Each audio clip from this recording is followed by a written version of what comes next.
Well, good evening, everybody. I'm sorry I missed last week because I was ill. Much better. If I start coughing again, then we'll figure that out, but I think I'm good. So we're going to do chapters 39 through 44 of Genesis. But since we missed a week, I just want to recap a little bit, because part of the deal is you got to remember the plot line, the movement of the stories that we've been dealing with, and how they're interconnected and where it's taking us, and then ultimately what's the message. So if you recall, the last time we met a couple of weeks ago, Jacob had just finally en masse moved his family back, coming into the land of Canaan, the promised land, put that in quotes, and then has that strange vision, night vision, when everybody is on the other side and he's by himself, so Jacob is alone and whatnot. It's a very important image. And then again, he's given the promise of Abraham of prosperity in the land and generations and whatnot. So, and then of course, I'm prone to use a four-letter word. Let's just say the S storm started again with his children. So they're not in the land very long. Then Dinah's unfortunately has the rape, but the guy wants to marry her, prince of the city and whatnot. And then finally the brothers take their revenge way beyond the norm. You remember that story, of course, and ultimately sort of use the Abrahamic covenant as their excuse. So again, it's a whole sort of sacrilege there as well. And then they just slaughter everybody and take everything and whatnot. So it wasn't just about seeking justice, but it was also about them profiting from it. Okay, so you have that whole disaster. So then Jacob has to move again, goes back to Bethel where everything began, and then has another vision. So it's a beginning, an ending, a beginning, starting, stopping. That's sort of as happens a lot in Genesis, and we're going to continue to see it. So then, of course, they settle in the Bethel area, and again Jacob has a vision. Again, with the new beginning comes the renewed promise by God, about making him fruitful, multiplying, becoming a nation and a company of nations and whatnot. Anyway, all that said, then not so long after that, his really in his mind, his only wife, Rachel, the other three were just sort of forced upon him, has a son. She dies in childbirth. Okay, so. And then you have the sin of the firstborn having relations with his concubine, his father's concubine, that whole nonsense and whatnot. And so you can see it's a constant disaster. And then we have what we're really going to hook into now is the story of Joseph, and Joseph being the privileged, functionally in Jacob's mind, the son, even though he's not clearly oldest, but he was the firstborn of his beloved wife Rachel. Shares his dream of becoming sort of lord over not only his brothers, but also his parents and whatnot. That leads to jealousy, enmity, and so on. And they ultimately, instead of killing him, which was their first intent, they throw him in the pit, of course. And then Reuben is against it, the oldest, and tries to somehow stop them, but it doesn't work out. But then, and this is why you have to remember details, it is Judah who suggests that they sell him for profit. Okay, sell him for profit. I think I recall telling you that Judah is the same as Judas. Okay, the two are connected scripturally in terms of the story of Judah here and then the Judas in the New Testament. Okay, and you can see those parallels as well in the story. Anyway, to make a long story short. They sell the brother, they trick the father with Joseph's bloodstained robe, okay? And then the father thinks he has lost his beloved son, okay?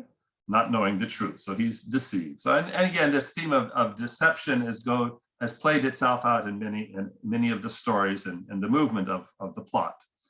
And then we have this strange, again, I'm sorry I'm repeating myself, but I'm doing it quickly, this strange chapter 38, which seems to be completely disconnected, and that, again, when you're reading something like that seems out of context, because I said you could remove that chapter and the story of Joseph would continue seamlessly. But so it's actually an extremely important chapter, and the importance of that will will be pointed out as we get to the end, because it's going to come back again to express a major sin. And the sin is, of course, not providing children to one of the sons of Judah, the Levite sort of responsibility. And then the long story short is Judah, who's past mourning for his newly departed wife, goes out, wants to have relations with a prostitute, and so on and so forth. And of course, you know the rest of the story. But the kicker of the story is that he steals the children of his eldest son. The idea of the second brother, third brother is provide seed for and a future descendants for the older brother. Instead, Judah steals them and claims the children that he impregnated with his daughter-in-law as his own. Okay, so that is actually a major sin. But again, and then it sets the ground, because from them is going to come the line of David, which, we all want to glorify David and whatnot, but David is as problematic as Jacob. Okay, but we're not doing the story of David. Someday we may, who knows, if there's enough interest. But be that as it may, sort of this odd chapter of sort of the immorality and the deceit and the injustice of Judah. Remember, after he heard about his daughter-in-law being pregnant, even though he had sent her back to her father's house, he says, "Bring her out and let her be burned," as punishment. And then, of course, she gets vindicated for her righteous behavior, and Judah does not. So all of that, keep in your mind as much as is possible, because now we're going to begin chapter 39 and getting back to Joseph. Okay, Joseph. So we'll begin. Now Joseph is taken down to Egypt, and Potiphar, an officer of Pharaoh, the captain of the guard, an Egyptian, bought him from the Ishmaelites who had brought him down there.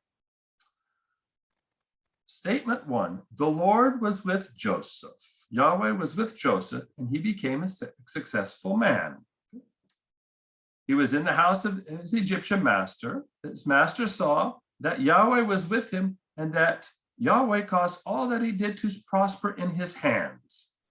So Joseph found favor in his sight and attended him, and he, his master, made him overseer of his house. Okay, so two themes are quickly introduced here. The idea that whatever has happened with Joseph, that the Lord, English translation of Yahweh, is always with him, always making him to prosper and succeed despite the circumstances. And now the idea of stewardship, because that's going to be a major theme defining Joseph. He's now the stewardship over the house of his master. So from the time that he made him overseer in his house and over all that he had, the Lord blessed the Egyptian's house for Joseph's sake. For Joseph's sake. So again, the story is about Joseph and what Joseph's function will be. Okay, because Joseph is a complex character, almost as complex as Jacob, but not quite. But in the end, he is the key. He is the key. So, and we know this. So anyway, so everything is prospering. The blessing of the Lord was on all that he had in his house and his fields. So he left all that he had in Joseph's charge and with him there, and he had no concern for anything but the food that he ate. Okay? So the guy's on easy street. Joseph is in charge, fully trustworthy. Everything, all he has to do is eat. Okay? So he's the rich man par excellence. Now, next statement. Joseph was handsome and good looking. Now, I'm just going to throw you this tidbit into you. There's going to be another person later on, much later, that is going to be handsome and good looking. I'll tell you who he is. Maybe you already know, but it's much far away in the story. Okay, it's related to David. Anyway, so handsome and good looking. After a time, his master's wife cast her eyes on Joseph and said, "Lie with me." But he refused and said to his master's wife, "Look, with me here, your master has no concern about anything in his house and everything that he has in my hand. He is not great. He is not greater in this house than I am." Okay, so there's the boast, okay, that functionally Joseph is his equal, except yourself, because you are his wife. How then could I do this great wickedness and sin against God? Okay. Now, so we are bound to compare this chaste, pure action to the previous chapter of Judah. Okay, you are bound, you are obliged to compare them because they're put side and side. Judah's complete disregard and immorality and sinfulness compared to Joseph. Okay, I cannot sin against God. And although she spoke to Joseph day after day, testing, and again, this theme of testing is always going on in Genesis from the very beginning of the Adam and Eve story. Okay. He would not consent to lie beside her or to be with her. One day, however, when he went into the house to do his work, and while no one else was in the house, she caught hold of his garment. Okay. Now, if you're paying attention, you have to immediately see the issue of garment that was brought up with Joseph, was given the special garment that set him apart from his brothers, and they were all Joe's. It showed his place and favoritism in his father. So, grabs his garment, and it's the same word in Hebrew, by the way. And here, at least, the translation faithfully translated it the same. Lie with me. But he left his garment in her hand and fled and ran outside. So, the issue of garment and it being not forcibly removed, but removed again, is symbolic. When she saw that he had left his garment in her hand and had fled outside, she called out to the members of her household and said, "See, my husband has brought among us a Hebrew to insult us." Okay. I never told you what the word Hebrew means. It means to pass, to cross over, one who's moving from place to place. That's what that word actually means. Anyway, a nomad. He came in to me to lie with me, and I cried out with a loud voice. And when he heard me raise my voice and cry out, he left his garment beside me and fled. So once again, poor Joseph is a victim of lies and deceit, this time by a jealous woman. Then she kept his garment by her until his master came home. And she told him the story, saying, "The Hebrew servant, whom you have brought among us, came in to insult me. But as soon as I raised my voice and cried out, he left his garment beside me and fled." Okay, so poor Joseph is victim again. When his master heard the words that his wife spoke to him, "This is the way you have treated your servant, treated me," he became enraged. Joseph's master took him and put him in prison. See? With his brothers, he was thrown into a pit. Now he's put in prison. So again, the parallels. Where the king's prisoners were confined, he remained there in prison. But he just had it. The Lord was with Joseph and showed him steadfast love. He gave him favor in the sight of the chief jailer. So Joseph is landing on his feet again. The chief jailer committed to Joseph's care all the prisoners who are in the prison. Again, he becomes the functional steward. Whatever was done there, he was the one who did it. Functionally in charge. The chief jailer paid no heed to anything that was in Joseph's care because the Lord, third time it's mentioned, was with him. And whatever he did, the Lord made it prosper. Okay, so again, this repetitious theme. And it's also a theme to judge against those of us who are unfaithful, thinking that God will not provide, God will not. So, I mean, Joseph is the example par excellence. No matter what happens to him, Joseph's faithfulness is revealed in that God is taking care of him and overcoming whatever issues that there are. So now he's in jail. Okay, so sometime after this, the cupbearer of the king of Egypt and his baker offended their lord, the king of Egypt. Pharaoh was angry with his two officers, the chief cupbearer and the chief baker. He put them in custody in the house of the captain of the guard in the prison where Joseph was confined. This story goes on and it's going to repeat itself, so I'm going to move quickly, okay? The whole point is, down to verse 5, one night they both dreamed. The cupbearer and the baker of the king of Egypt, who were confined in the prison, each his own dream. Each dream with his own meaning. Now, notice Joseph, God does not speak to Joseph directly, if you notice, like he would with some the other forefathers. No, it's always in a dream. You know, remember, it started off with a dream about himself and his his brothers and whatnot. So he asked Pharaoh's officers who were with him in custody in his master's house, "Why are your faces downcast today?" They said to him, "We have had dreams and there is no one to interpret them." Joseph said to them, "Do not interpretations belong to God? Please tell them to me." So here, Joseph will function as the mouthpiece of God in the story. So the chief cupbearer told his dream to Joseph, blah, blah, blah. And then Joseph gives him the interpretation. That he will be restored to his place and be back in Pharaoh's good graces and place Pharaoh's cup in his hand, just as he used to. Now, verse 14 is critical because it is a repetitious theme throughout the rest of Genesis. Joseph says, "But remember me when it is well with you. Please do me the kindness to make mention of me to Pharaoh, and so get me out of this place." Okay? That's all that Jesus, don't forget me, don't leave me here. "For in fact, I was stolen out of the land of the Hebrews, and here also I've done nothing that they should have put me into the dungeon." Again, Joseph, the image of the innocent victim par excellence. And this is important because Joseph is going to be a type of an image that's very important in Isaiah of the suffering servant through whom God will use to bring reconciliation and forgiveness to all. Okay, so Joseph, you have to get this a little bit of a picture. So the chief baker saw that the interpretation was favorable, so then he tells him, and he also wants. But then, of course, he tells him exactly that, no, he's going to be dead in 3 days, and he will not be restored. So anyway, verse 20. "The third day, when Pharaoh's birthday, he made a feast for all of his servants, lifted up the head of the chief cupbearer and the head of the chief baker among his servants. He restored the chief cupbearer to his cupbearing, and he placed the cup in Pharaoh's hand, but the chief baker he hanged, just as Joseph had interpreted to them."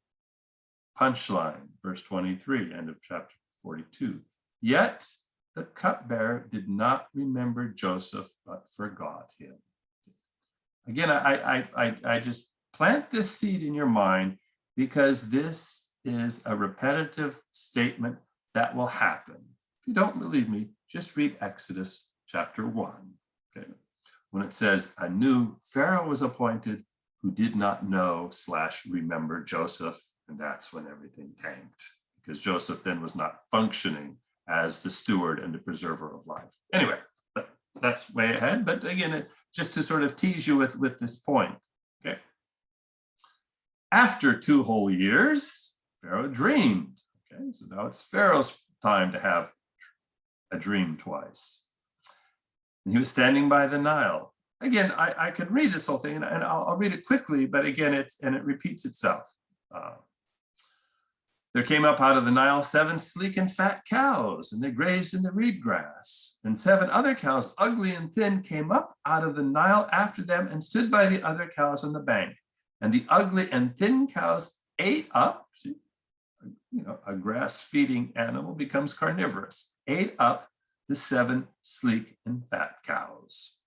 Pharaoh awoke, then he fell asleep and dreamed a second time. 7 ears of grain, plump and good, were growing in one stalk.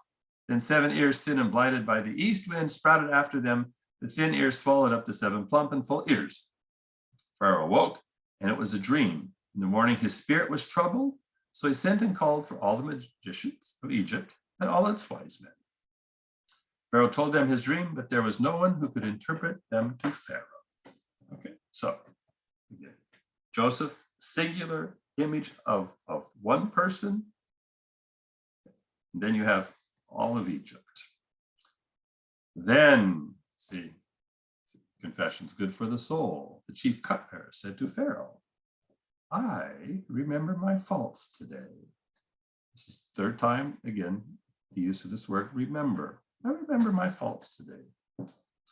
Once Pharaoh was angry with his servants and put me and the chief baker in custody in the house of the captain of the guard. We dreamed, blah, blah, blah." And then, anyway, bottom line is, as he interpreted to us, so it turned out, I was restored to my office, the other baker was hanged. Then Pharaoh sent for Joseph, and he was hurriedly brought out of the dungeon. When he had shaved himself, changed his clothes, not the word garment here in Hebrew, just ordinary clothes, because the image of garment as more of a royal context. He came in before Pharaoh. Pharaoh said to Joseph, I have had a dream. There is no one who can interpret it. I've heard it said of you that when you hear a dream, you can interpret it. It's Joseph's response. It is not I. God will give Pharaoh a favorable answer. Okay? Again, it's all placed upon God being with Joseph and doing everything. Joseph can't take credit. The Pharaoh said to Joseph, in my dream, I was standing by. Okay, we'll skip all of that. He just reiterates the dream. So then, verse 25, Joseph said to Pharaoh, Pharaoh's dream are one and the same. God. See, now it isn't the word Lord, Yahweh, just the generic word for God in Hebrew, has revealed to Pharaoh what he's about to do. Okay? About to do. 7 good cows are 7 years, and 7 good ears are 7 years. The dreams are one. 7 lean and ugly cows that came up after them are 7 years, of the 7 empty ears blighted by the east wind. They are 7 years of famine. It is as I told Pharaoh. God has shown to Pharaoh what he's about to do. What he's about to do.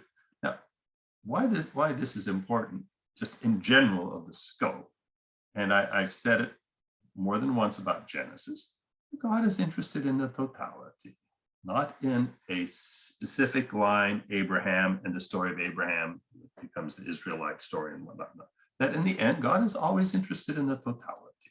Okay, so God, who is steward Joseph, has shown to Pharaoh what he's about to do. There will come 7 years of great plenty throughout all the land of Egypt. After them, there will raise 7 years of famine. And again, famine in the Bible is always about judgment. In other words, God not supplying the vegetation and the food as he promised in Genesis, as he gave in Genesis. And all the plenty will be forgotten in the land of Egypt. The famine will consume the land. The plenty will no longer be known in the land because the famine that will follow, for it will be a grievous, very grievous. And the doubling of Pharaoh's dream means that the thing is fixed by God and God will shortly bring it about. Now, therefore, here is a strange thing, because the advice was to interpret the dream. Now, Joseph is overstepping his bounds and giving advice to Pharaoh. Therefore, let Pharaoh select a man who is discerning and wise and set him over the land of Egypt. Now, you were just told that none of the magicians or none of the wise men in Egypt could figure out the dream. So by default, Joseph is talking about himself, okay? Because he was the only wise man who could discern the dream. So let him set him over the land of Egypt. Let Pharaoh proceed to appoint overseers over the land and take 1/5 of the produce of the land of Egypt during the 7 plenteous years. Then gather all the food of these good years that are coming and lay them up grain for under the authority of Pharaoh for food in the cities, and let them keep it. The food shall be reserved for the land against the 7 years of famine that are to befall the land of Egypt, so that the famine may not so that the land may not perish through the famine. So this is the key. And the the proposal pleased Pharaoh and all of his servants. Pharaoh said to his servants, "Can we find anyone else like this, one in whom is the Spirit of God?" So here comes. Pharaoh said to Joseph, "Since God has shown you all this, there is no one so discerning and wise as you. You shall be over my house, steward." Okay? But the image here even pushes it further. "And all my people shall order themselves as you command. Only with regard to the throne will I be greater than you." And Pharaoh said to Joseph, "See, I've set you over all the land of Egypt," removing his signet ring from his hand. Remember the story of Judah and giving up his signet ring to what he thought was the prostitute. Okay, so making a mockery of it, which is the symbol of power and authority.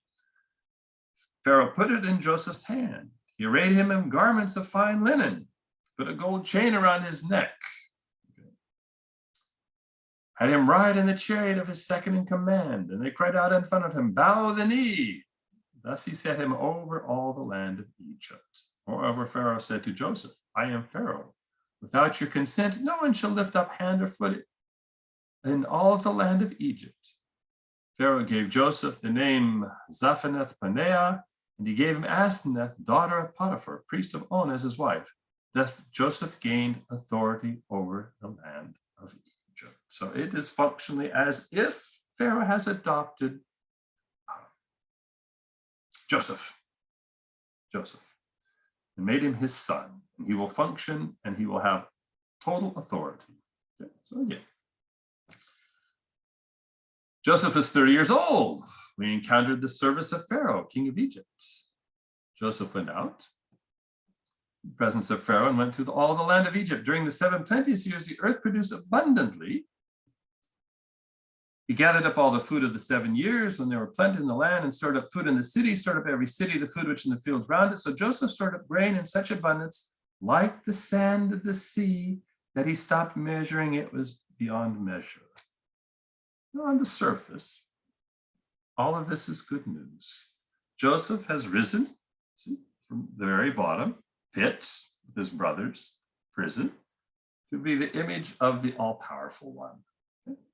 So he has risen. But he has made it, if you will. If you recall, when Joseph was born, being the only son of Rachel, he was given the name Joseph because it says God, his name means God has added something to. So everything has been added. All of it has become within Joseph's power. Now, notice this statement. It's an odd statement, but it's important. It's there was so much grain in abundance like the sand of the sea. Now, you have to connect the reference to the progeny of that Abraham, not Avram, Abraham was going, his progeny would be like the sands of the sea and the stars in the sky and whatnot. Okay, so it's no longer about that. It's about unimaginable wealth. Just wait for the next billionaire to be fly up into the sky. So there you have Joseph. Verse 50 is interesting. Before the years of famine came, Joseph had 2 sons. So now he has progeny, a sign of blessing, whom Asenath, daughter of Potiphar, priest of On, bore him. Joseph named the first one Manasseh, and it comes from the root Hebrew word to forget. For he said, God has made me forget all my hardship. See? But the second one is the kicker, and all my father's house. Okay? This is actually bad news because the function of children is actually to remind you of your father's house. Okay, you're continuing the line. Okay, but it is now that all of that was past is over, done with, no longer referenced. And the second he named Ephraim, for God has made me fruitful in the land of my misfortunes. Okay, so like any good exile, okay, who leaves the war-torn country and starts all over again, like many immigrants of our own families did, come to a new land, and so on and so forth. And now they have made it. So he has made it. So this is actually not a positive image of Joseph. Okay, it's the idea of his father fleeing because, of course, of his own sins. Joseph, it was imposed upon him. But then he goes and becomes a wealthy man, blah, blah, comes back to the land and has plenty and whatnot, and so on and so forth. In other words, he has made it. So Joseph has made it. The 7 years of plenty then prevailed in the land of Egypt came to an end. 7 years of famine began to come, just as Joseph had said. There was famine in every country. So think of the totality, which is the reference. Throughout the land of Egypt, there was bread. Okay, there was bread. So there is one place you could come and get food. And all the land of Egypt was famished. Again, the idea of the lack of blessing and sustenance that was the sort of promise of Genesis, early Genesis. All the people cried to Pharaoh for bread. Pharaoh said to all the Egyptians, go to Joseph. What he says to you, do. And so, since the famine had spread over all the land, Joseph opened all the storehouses. You think that's good news, but, and sold. I want you to catch the emphasis, sold. He didn't give it away. Okay? Sold to the Egyptians for the famine was severe in the land of Egypt. Moreover, all the world came to Joseph in Egypt to buy grain, because the famine became severe throughout the world. Okay. So on the level of bread, Joseph is functioning as a savior. He's functioning on the level of bread, a basic sustenance. So just keep that image in mind. But I wanted to stress the fact that he's selling it to his Egyptian brothers, so to speak. In other words, he's profiting. He's profiting for Pharaoh. When Jacob learned that there was grain, okay, finally, after all of these verses, we get back to Jacob. And now you need to see from between here to the very end, chapter 50, when Jacob dies and then Joseph dies, the interplay between father and son, father and favored son.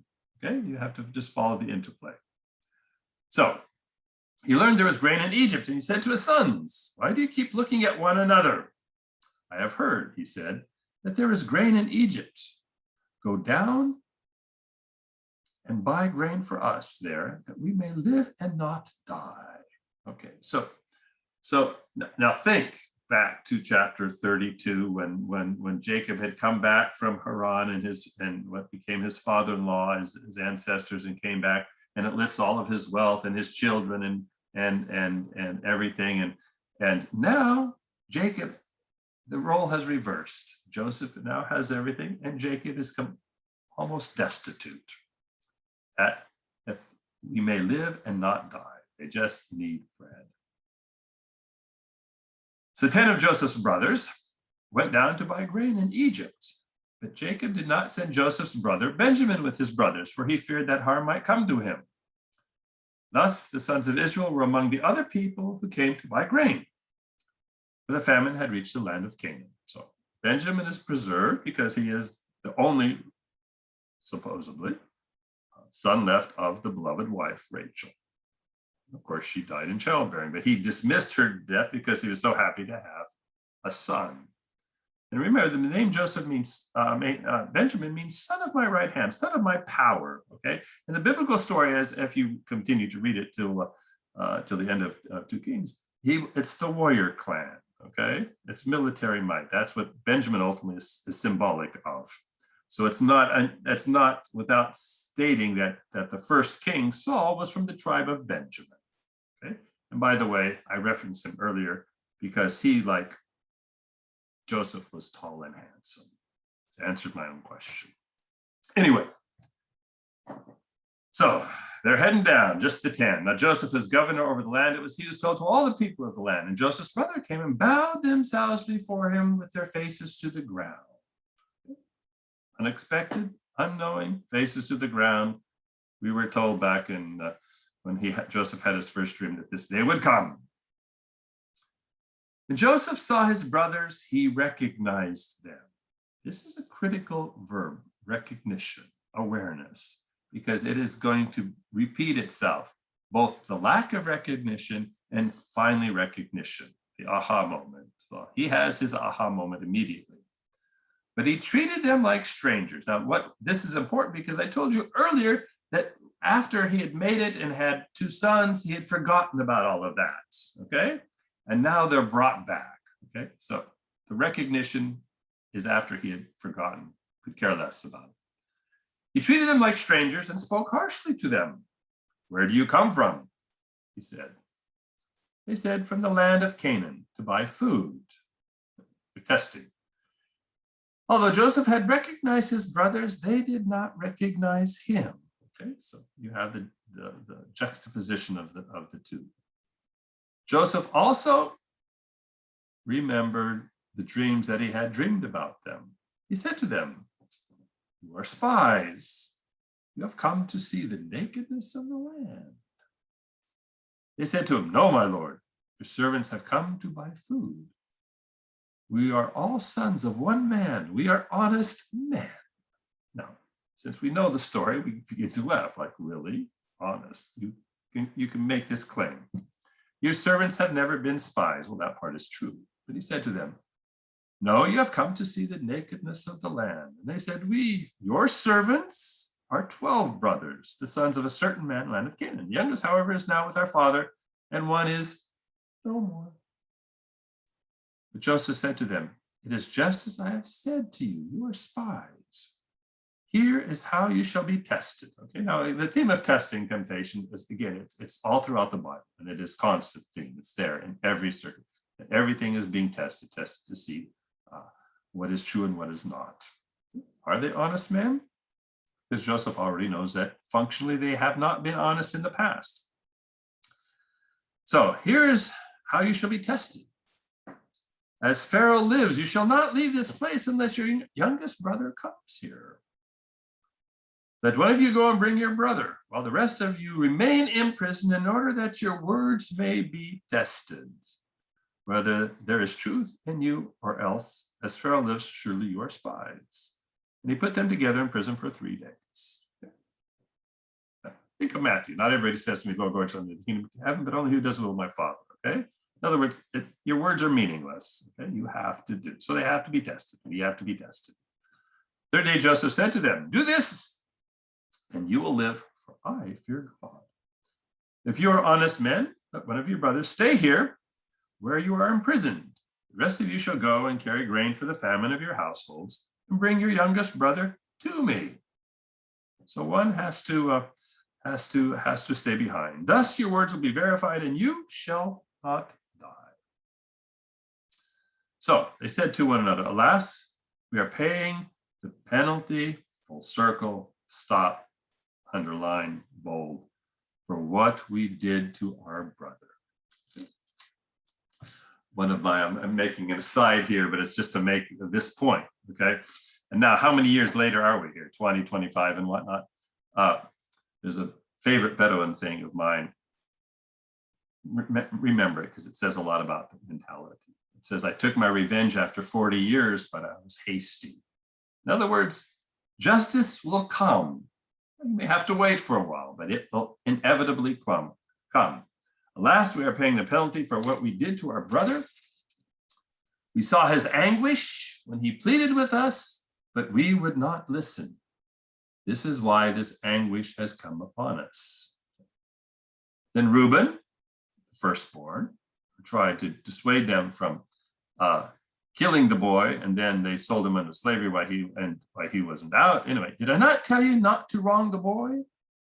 But you would not listen. So there comes a reckoning for his blood. Okay, I took my revenge after 40 years. There will be a reckoning. That seal it. Okay. They did not know that Joseph understood them, since he spoke with them through an interpreter. He turned away from them and wept. Okay. Joseph's going to do a lot of weeping in the next few chapters. This is example number 1. Then he returned and spoke to them, and he picked out Simeon, the second-born, not Reuben, the second-born. Remember, Simeon led the whole sort of slaughter against the inhabitants of Shechem in chapter 30. I forget what it was, 35. No, 34, the rape of Dinah. Okay, so anyway, okay, so he picks out Simeon and had him bound before their eyes, and Joseph then gave orders to fill their bags with grain, return every man's money to a sack, and to give them provisions on their journey. This was done for them. I'm going to have to move quickly here because I see I only have 15 minutes. Okay, so you know the story. He puts the money back in the sack, and off they go. And then when they discover it, they also have an aha moment. What is this that God has done to us? In other words, they're gasping because now they realize, it's look as if they're thieves, dishonest men. Okay, they took money. Think of the selling of Joseph to begin with. So the images are powerful and parallel. When they came to the father Jacob in the land of Canaan, they told him all that had happened to them, saying, the man. Now, next chapter and a half, Joseph is going to be referred to simply as the man. Notice the irony of it. See? Not the name, not the overlord of Egypt, whatever, okay? Just this generic man. The Lord of the land spoke harshly to us and charged us with spying on the land. We said to him, we are honest men, we are not spies. Anyway, verse 23, then the man, the Lord of the land, said to us, by this I will know that you are honest men. Leave one of your brothers, blah, blah, blah. Bottom line, bring your youngest brother to me, and I shall know that you are not spies but honest men. Then I will release your brother, and you may trade in the land. So anyway, they discover, of course, that they have money, and then Jacob's response and their father. And what I want you to catch in the image of Jacob is his utter impoverishment, okay? He's gone from the one who sold his brother's birthright and whatnot and became wealthy and whatnot. Now he is being stripped of everything, okay? As if the time when he, in chapter 32, had his vision. Well, everybody else was gone. He was having this strange night vision, wrestling with this deity, and got the name Israel, okay? So this is important. Jacob needs to be completely stripped down. Because the idea ultimately of the suffering servant, the one who saves and brings forgiveness, is a theme that is being planted in a small way. Remember Abraham's name. Avram, father of the exalted father, changed to Abraham, father of the weak lamb, okay? And the promise of everything goes through Abraham, not Avram, great and mighty, okay? The opposite. It's important to remember this because it's going to play itself out here. Okay, so, but Reuben said to his father, okay, in other words, the request for Benjamin, Simeon is no more. That's what Joseph is no more. That's what Jacob says. Simeon is no more. So now he's bereft of two, and you would take Benjamin. This happened to me. And then Reuben says, no, you may kill my two sons. But he said, my son shall not go down with you, for his brother is dead, and he alone is left, as if the other 10 don't really matter. And that was Jacob's sin. If harm should come to him on the journey that you are to make, you would bring down my gray hairs with sorrow to Sheol. In other words, it would be the end of Jacob. He would have lost everything. So, stalemate. Chapter 43, the famine continues. The father says again, go and buy us a little more food. But Judah, okay, now Judah, again, the counterpart to Joseph and all of this ultimately is Judah, okay? And ultimately they represent what will become the northern tribes, the Joseph tribes, and the southern tribes, Judah, okay? In other words, the two kings will ultimately come from these two lines later on in the history. So they're always side by side. Said to him, the man solemnly, the man, again, third time, warned us, saying, you shall not see my face unless your brother is with you. If you will send our brother with us, we will go down and buy food. But if you will not send him, we will not go down. For the man, fourth time, said to us, you shall not see my face unless your brother is with you. Israel, this is odd, because we've been using the name Jacob. All of a sudden, they use his other name. Now, is it just random because they forgot that Jacob and Israel? Because Jacob and Israel functionally are not one person. If you will, they're different personalities. Okay. Israel is a good name. Jacob is a bad name. The supplanter, the deceitful one. Israel, the one whom God has blessed and promised, and despite his poverty. So Israel said, why did you treat me so badly to tell the man, see, lack of recognition, generic, that you had another brother? Then they replied, sixth time, and I'm putting you because it's hitting you. The man questioned us carefully about ourselves and our kindred, saying, is your father still alive? Have you another brother? What we told him was an answer to these questions. Could we in any way know that he would say, bring your brother down? Then Judah said to his father Israel, send the boy with me, and let us be on our way, so that we may live and not die, you and we and also our little ones. So again, impoverishment. Everybody is down to basic survival. I myself will be surety for him. You can hold me accountable for him. Now, this is the irony, is it not? Judah, the one whose idea it was to sell Joseph for cash, see, to profit a little bit, now is the one making surety. If I do not bring him back to you and set him before you, then let me bear the blame forever. Okay, he already has to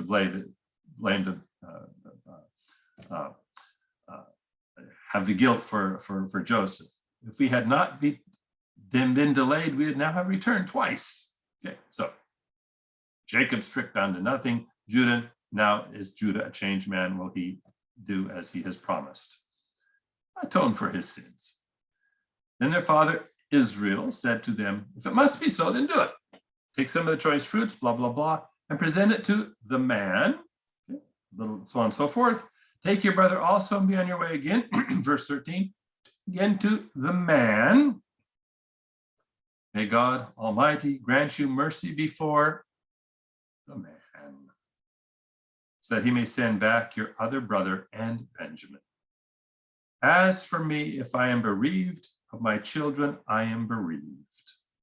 So they took the present, they took the double money with them, as well as Benjamin. Then they went on their way down to Egypt and stood before Joseph. So once again, Israel, Jacob, like he was in the vision, is stripped of everything and alone, has to go it alone. So I just wanted to catch, we see rise and fall, rise and fall, rise and fall. Okay, we've seen Joseph, sold, rise, and now Joseph is up here and his father has descended almost to the grave. And Joseph saw Benjamin with them. He said to the steward of his house, bring the men into the house and slaughter an animal, make ready for the men or to dine with me at noon. The man, the servant this time, did as Joseph said and brought them into Joseph's house. Now the men were afraid because they were brought to Joseph's house, and they said, it is because of the money we placed in our sacks the first time that we have been brought in, so that he may have opportunity to fall upon us to make us slaves and take our donkeys. They went up to the steward of Joseph's house and spoke with him. They said, oh, my Lord, we came down the first time to buy food, their confession. And when we came to the lodging place, we opened our sacks, and there was each man's money in the top of his sack, our money in full weight. Listen to the response of the steward. He replied, rest assured, do not be afraid. Your God and the God of your father must have put treasure in your sacks for you. I received your money. So they're trying to confess, and still they're bewildered. And it is the servant now who is testing them with a bit of a lie. Then he brought Simeon out to them, and the steward had brought the men into Joseph's house and given them water and washed their feet, hospitality, given their donkeys fodder. They made the present ready for Joseph's coming at noon. They were heard that he would dine with them. When Joseph came home, they brought him the present that they had carried into his house and bowed to the ground before him. Okay. He inquired about their welfare and said, is your father well? The old man whom you spoke is still alive. Your servant of father as well is still alive. They bowed their heads and did obeisance. 3 times in case we forget. He looked up and saw his brother Benjamin, his mother's son, and said, is this your youngest brother of whom you spoke to me? God be gracious to you, my son. With that, Joseph hurried out because he was overcome with affection for his brother and he was about to weep. So he went into his private room and wept there. Okay, so Joseph weeping twice. He washed his face, came out, served the meal. They served them by themselves, as Egyptians who ate by themselves because Egyptians could not eat with Hebrews. Anyway, end of the chapter. Portions were taken to them from Joseph's table, but Benjamin's portion was 5 times as much as in theirs. So they drank and were merry with him. Okay, so we got to finish here. Just again, I know I'm going fast, but that's all right. You've read this, and we're just reminding you.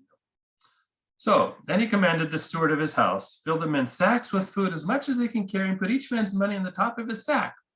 Put my cup, the silver cup, the top of the sack of the youngest, with his money for the grain. Did as Joseph told him. As the morning was light, the men were sent on their way. When they had gone only a short distance from the city, Joseph said to his steward, let's continue to test. Go follow after the men, and when you overtake them, say to them, what have you returned evil for good? Why have you stolen my silver cup? It is not from this that my Lord drinks. Does he not indeed use it for divination? You have done wrong in doing this. See, if you remember what we already heard from the past, this repetition.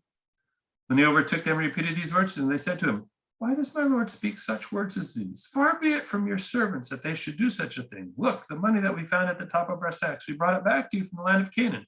Why then would we steal silver or gold from your Lord's house? Should it be found with any one of your servants, let him die. Moreover, the rest of us will become my Lord's slaves. If you don't remember this reference to Jacob fleeing from his father-in-law, Rachel secretly hiding and stealing her father's gods, sitting on them, Joseph cursing with death the one who not knowing that it was his beloved wife. Okay, you see the irony here. Even so, in accordance with your words, let it be with whom it is found shall become my slave, but the rest of you shall go free. Okay. Then each one quickly lowered his sack, and so on and so forth. He searched, and the cup was found in Benjamin's sack. And they tore their clothes. Each one loaded his donkey, and they returned to the city. Why? Because they had promised they would not leave the youngest. So even though they were technically free to go, Benjamin was guilty. So Judah, notice that he gets top billing here, not Simeon, who's the oldest, second oldest, or Reuben, first oldest. Judah came to Joseph's house while he was still there, and they fell to the ground. Joseph said to them, what deed is this that you have done? Do you know that I am one such as I can practice divination? Judah. This Judah has to redeem himself because of his sin against Joseph. What can we say to my Lord? What can we speak? How can we clear ourselves? God has found out the guilt of your servants. Here we are. This is a key statement. And it's a broad statement because his guilt, as he already has become aware of, is what happened earlier. So he's not trying to justify. Then here we are, then, my Lord's slaves, both we and also the one in whose possession the cup has been found. But he said, far be it from me that I should do so. Only the one in whose possession the cup is found shall be my slave. But as for you, go in peace to your father. Judah stepped up to him and said, oh, my Lord, now this is the irony. Let your servant please speak a word in my Lord's ears, and do not be angry with your servant, for you are like Pharaoh himself. My Lord asked his servants, have you a father or brother? And we said, yes. Oh, we have a father and an old man, a younger brother, the child of his old age. His brother is dead. He alone is left of his mother's children. See, they have not yet recognized Joseph. And his father loves him. Then you said to your servants, bring him down. Okay, so he's just repeating the story. The boy cannot leave his father, for if he should leave his father would die. Then you said, blah, blah, blah, unless you bring the youngest, and so on and so forth. Only if our youngest brother goes with us all, we will go down, for we cannot see the man's face. Okay, so anyway. Okay, so then your father, my servant, my father, said to us, you know that my wife bore me 2 sons. See, again, Jacob's sin. He has 1 wife, 2 sons. The others are just extras. You know that my wife, okay. 1 left me, and I said, surely he is torn to pieces, and I have never seen him since. If you take this one also from me and harm him comes to you, you will bring down my gray hairs to Sheol. Now therefore, when I come to your servant my father, and the boy is not with us, then his life was bound up with the boy's life. When he sees that the boy is not with us, he will die. And your servants will bring down the gray hairs of your servant our father with sorrow to Sheol. For your servant became surety, Judah, promise, for the boy to my father. If I do not bring him back to you, then I will bear the blame in the sight of my father all my life. Now therefore, please let your servant remain as a slave to my Lord in place of the boy. Let the boy go back with his brothers, for how can I go back to my father if the boy is not with me? I fear to see the suffering that would come upon my father. Okay, so I know we're in the middle of the story, and the great revelation, chapter 45, could no longer control himself. He cried out, asks everyone, and reveals himself. Okay, but we're going to stop here because our hour is up, and this is the portion. But again, you need to see where the story has gone. Okay, I talked about beginnings, risings, falls, starting over again, and whatnot, and everything is wrapped up in the person of Joseph. Okay? Everything, the whole entire story of Genesis is ending up in the person of Joseph. Okay? And in the end, you will see he is the key. Okay? He is the key, and you're in, but we'll see that in the next 5 chapters. And then you will see what happens to Joseph at the end, which is even if you think you remember the storyline and could repeat it to me, it's how do you understand what happens to Joseph at the end? Okay, because it's powerful. It's powerful.